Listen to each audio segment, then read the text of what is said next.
Welcome to the Breakfast Leadership Show, where we interview global thought leaders on business, leadership, and life. Here's your host, keynote speaker, best-selling author, and chief burnout officer of the Breakfast Leadership Network, Michael Levitt. Welcome back. I've got Dr. Tori Ellis on the line. How are you?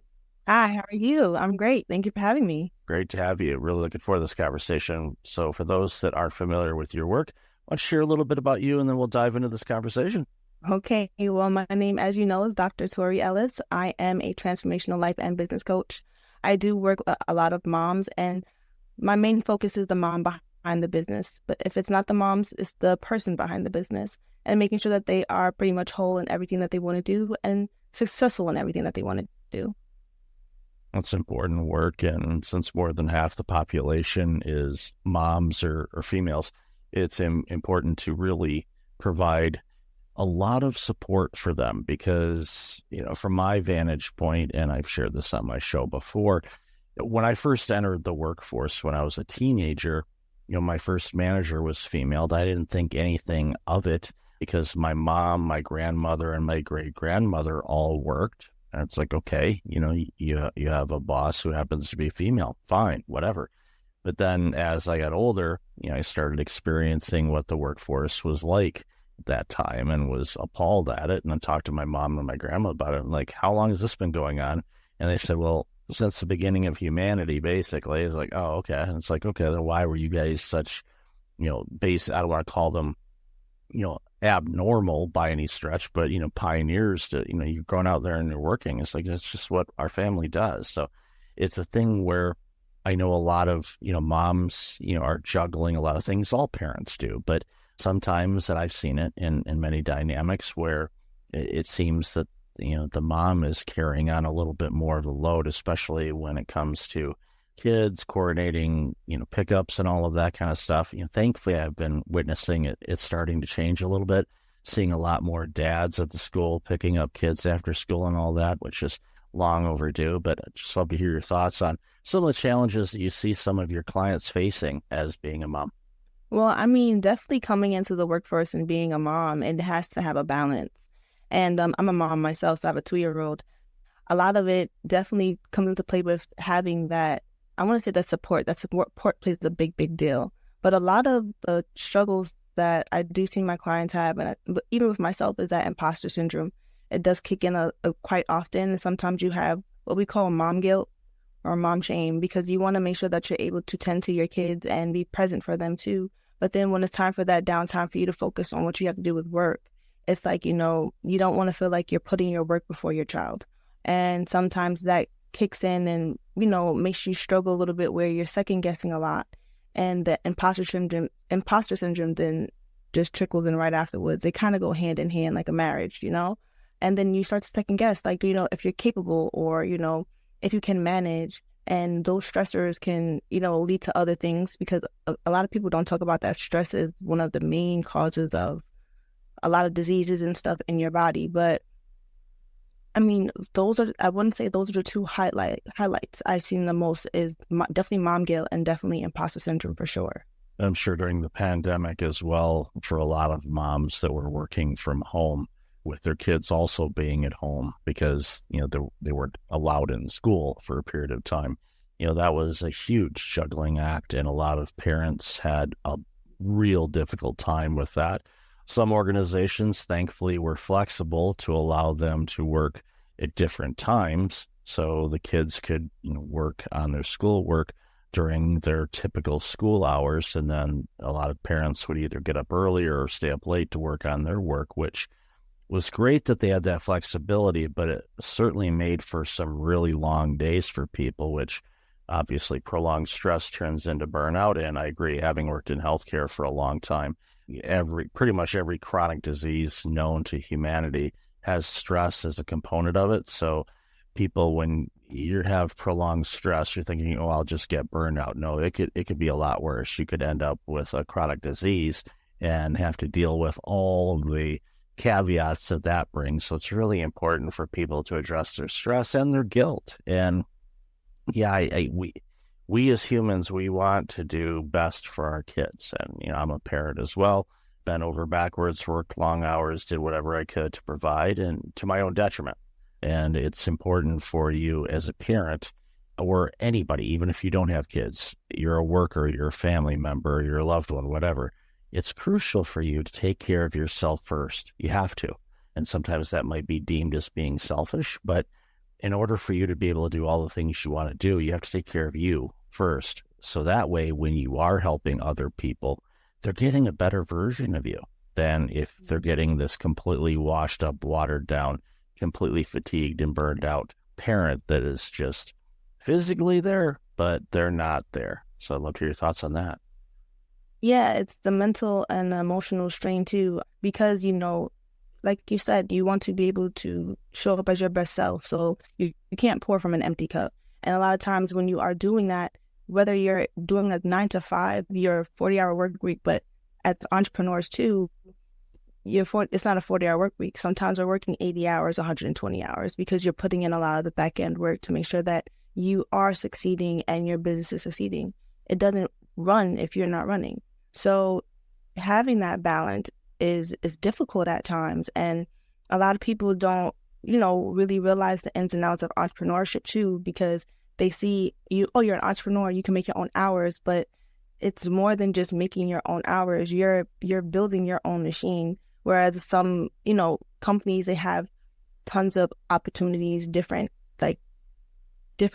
parts of the business that is fluctuating from HR to operations. You have all these moving parts, but as an entrepreneur, sometimes it's solely just you or probably one or two other people when you're first starting off. And as you begin to build, you're building out these systems, but that takes a lot of time.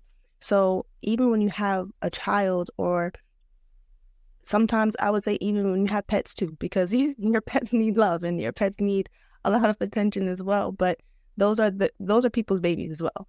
But when you have these important facets of your life that are just not tangible as far as the material aspect, but people who you love, people who you want to pour into, you always want to make sure that you're able to give your best self. And when you're not able to do that, then it's like, it's a lot of stress on you. You start to talk down about yourself and not really feed like positivity into yourself. And you can't pour into anybody else positively either when you're like that. Because yeah, you can be physically present, but your mental and your emotional is not there. Sometimes you can be snappy. Sometimes, you can be real short with your words. And it's like so much other things can spiral down from that. And you don't want those long-lasting effects to happen. Like you mentioned like, it's the chronic diseases and the stuff that can happen on your body. But then now, if you take it a step further, you're thinking about how is it affecting your child? How is it affecting the people in your family? Because if you're short or you have an outburst or a breakdown, sometimes they're not understanding or can receive it in that moment. They could take that on too. And then now you have a whole nother issue you have to unpack. And it's not just you that gets involved and it affects the whole. So it's definitely a big deal. And most people don't dive in too deep about that. So I totally agree with you on that. Yeah, I see just personality traits of myself, some things that I picked up from my parents, some good, some I would debate maybe not so good. And it's one of those things where I reflect on it now and go, okay, well, I can change that behavior because it's me, it's my body, my time, my purpose, everything like that. So I make it a choice to, okay, I'm not going to do that anymore. Or, dig into it a little bit more, figure, okay, why do I react this way to certain situations? Why is this bothering me where other things that could bother me don't? And so it's that approaching yourself with curiosity is something that I tell people to do all the time. The world does a good enough job of beating us up. We don't need to do it to ourselves. So we need to realize, okay, why is this important to me? Why do I have this fear that I am not there for my kids? You're providing for them. They have food, clothing, and shelter, hopefully. If you've got that, you're providing for them. The extras, the bonuses, the extra time, the help with the homework, the buying this or taking them to do this fun stuff and all of that. Yeah, that's good stuff to do when you can do it. But you have to prioritize things, and that it's not a set and forget it kind of thing. It has an ebb and flow to it. as much as we would love to be consistent on things in life, sometimes life just isn't consistent. So I'd love to hear, some of your tips on, what are some things that moms can do to kind of navigate, life as an entrepreneur and be able to harmonize basically all the things that they have in running a business and running a family. Love to hear your thoughts on that. Well, like you said, it's an ebb and flow. So there's not one cookie cutter way of doing it. Everyone's way of doing things is different. And you have to, like you said, dig deep within yourself and find out what are your strengths, what are your weaknesses. But then outside of it too, what do you like to do? Because then when you're able to capitalize on what you like to do and your passions behind it, it's easier to not integrate that in. Even if that is, okay, I know that I am working from, let's say, 8 to 4, or I'm working from 8 to 12. At 1 o'clock, I'm going to take a nice hour to myself where I can either meditate, or I can do breath work, or I can write in my journal. That way I'm reflecting. That way I'm taking my moments of just silence, even if it's not silence or, nice meditation music, just to recenter myself. Because having those moments in the middle of the day, especially because so many things can go awry, it's helpful. And then outside of that, it's also just prioritizing your time. If your cutoff time, your child comes home at 3 o'clock, 4 o'clock, you want to make sure you're done with your day by then maybe you have to do an extra hour early. And then that way when they come home, you can completely shut up and be completely present. But then to also choose your days that are available and works for you. If this means that right now, on Mondays, I'll take fully off on Monday. That way I can sit and make sure that I have my Saturday, my Sunday, and my Monday for my kids, but then also for myself. Monday may be for mom. Saturday and Sunday is for the kids. You have to have a balance and you have to do what works for you. And like you said, it's an ebb and flow. There is no right or wrong way of doing it, but it's just knowing what works and feels good for you too. Because when you feel good, you're able to make others feel good, and you're able to make really great decisions that are not in that space of, okay, I got to do this right now, or I have to do this because of this. It's more of, okay, how do I prioritize this? What is of importance that needs to be done right now? What can I put off for probably tomorrow or next week? What can I delegate? Because delegation is a big thing too. When you are able to delegate and pass that on, then you're taking off those extra loads on yourself. So maybe I'm not able to pick up my child today. I'll ask their father or, a very close friend just to help me out in that situation. 10 minutes. In that moment, I got an extra free time of 10 minutes. I don't have to travel to go get them. During that time, I could do a quick self-reflection and just take a quick beat before they walk in. So when they walk in, they see a refreshed mom instead of seeing a drained mom.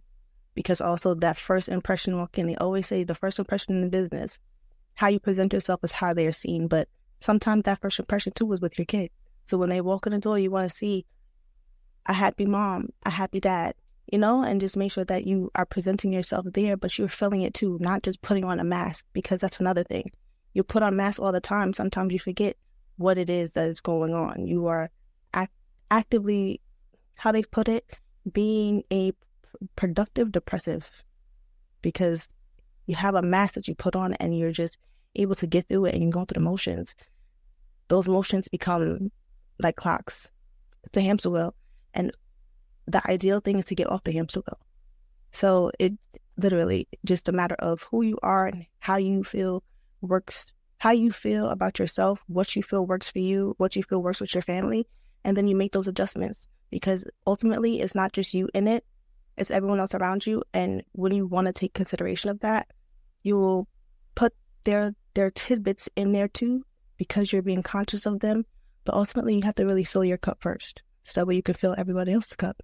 It's important work, and I always tell people it's important for you to leave your iBinky. That's my brother's nickname for my iPhone. When on those Saturdays and Sundays, if you have the whole family there, like your partner or your husband or wife or significant other and all your kids, so your family units together, turn the phone off. And unless you're a caregiver for somebody, turn your phone off. It can wait. Everybody has this fear of missing out. Oh, that big client's going to call me a Saturday at 11, not typically, in the number of years that I've ran my business, I don't usually get those calls at 11 a.m. Why? Because they're well aware of my availability time, and they appreciate that. If the client or prospective client doesn't basically accept that, then I don't want them as a client. And it's just, that's the reality of it. So when you're there, be there. And I see it so often with parents. If I'm out and about, mine are all adult. Well, my kids are all adults now. So, but I see it all the time with parents, whether it's at the mall or if I'm in a store or happen to be somewhere else where there's a lot of kids. You know, I'll see the kids obviously and notice them. And I kind of glance at the parents just kind of see if they're really there. Sometimes they are. They're engaged. They're playing with the stuff. They're commenting. They're actively listening to their kid and responding accordingly instead of looking at their phone and say, yep, yeah, we'll do that. Yeah, we'll do that after that. And they're not there. Their mind is occupied with work or something else. The technology is awesome. I love smartphones. I love technology. I love Wi-Fi, internet. I love it. We can work anywhere at any time. But the side effect that's bad is we can work anywhere at any time. And we do. And we need to stop doing that. And for our kids, but for ourselves, we need to have boundaries around when we work and when we don't. And as an entrepreneur, and you're starting your business, you want it to grow, you want it to be a 7-figure business or whatever your dreams are. If you're persistent, you'll get there. But if you're going and working, from instead of, trading in the 9 to 5, you're doing the 9 to midnight type of thing every day on top of everything else in your life, you're going to burn out, or you're going to develop some health problems, or you're not going to be your best, and you're going to miss opportunities because you're not refreshed. Your cognitive ability gets impacted, so you're not recognizing patterns or opportunities to grow your business. So I love how you said, delegate that picking up of the kids to get 10 minutes just to sit and do nothing, close your eyes, work on some breathing exercises, meditate, make a cup of tea or decaf coffee, trying to stay away from the caffeine in the afternoon, people. Just do whatever you can to calm your state and get refreshed. And when you do that, you'll notice some big returns right away, and then definitely long term, because you'll be developing some habits to help you kind of navigate the ebb and flow that you and I talked about earlier. And I just want to bring on to that topic that you just mentioned about the phone and putting on do not disturb or putting it down, because when you're not presently there, like you said, you're missing out on so many amazing things. And you may think like, hey, I'm going to get this, or I'm going to keep moving forward, and it's growing at this rate, so I have to be on. I'm guilty of it. I have definitely been in that mindset at one point, and I had to pull myself back, especially as my daughter has gotten older, because as she gets more older, she's more aware. And then with her being more aware, she's going to ask more questions. And I need to make sure that I'm able to be, have that capacity and actively listen to what her needs are, what she's talking about and what she's asking, because these are important questions that, is probably going to help shape her life and how she realizes things and how she does things. So I want to be a great example in that aspect, but I can't do that behind the phone. I can't do that behind my computer. And the pandemic has definitely, allowed so much people to utilize technology, which is great. But then the downside to it is that now everyone expects you to be available all the time. And it's like, no, I'm not available all the time. This technology is literally just here for me to get this job done and for me to close it. The other job I have is my family. And when you're able to prioritize those things, and you have as we say to kids, you have to be well-rounded when they go to college. You got to be a well-rounded student, play sports, do activities, have good grades. You want to be a well-rounded individual for yourself and for your family. So it's not going to always be work. It has to be, I got to get this done for work, but I got to spend this time with my family. I got to spend this time for myself. Because sometimes, even them, you love them to death, but it can be draining too when you're tired. It can be draining too if they have stuff going on, and that capacity you can't hold. So it's like, hey, I got to be present for myself too. So it's just 3 tiers: present for your family, present for your work, but definitely be present for yourself. If you don't do it, no one else is. So you got to start with you. Yep, you have to, because you'll never spend any more time with anybody else on this planet than yourself. So you got to make sure you're the best version of you, which means you'll be the best version for your work, your family, your loved ones, your friends, and everybody. So love this conversation. Where can people find out more about you and this amazing work you're doing? Well, you can definitely follow me on my site, thesoundofbusiness.org. So, TheSoundofBusiness.org. And you can follow me on Instagram as well at always_Dr. Tori with 2 I's, Torii. Awesome. And I'll definitely have all that in the show notes. So thank you, Dr. Tori, for your time today. Really appreciate it and loved our conversation. I loved our conversation too. Thank you for having me on this amazing show, and thank you for your platform. It is doing amazing work, and I wish you all the best in your endeavors moving forward. Thank you. Thanks for listening to the Breakfast Leadership Show, part of the Breakfast Leadership Network. Visit breakfastleadership.com for tips on empowering your business and your life.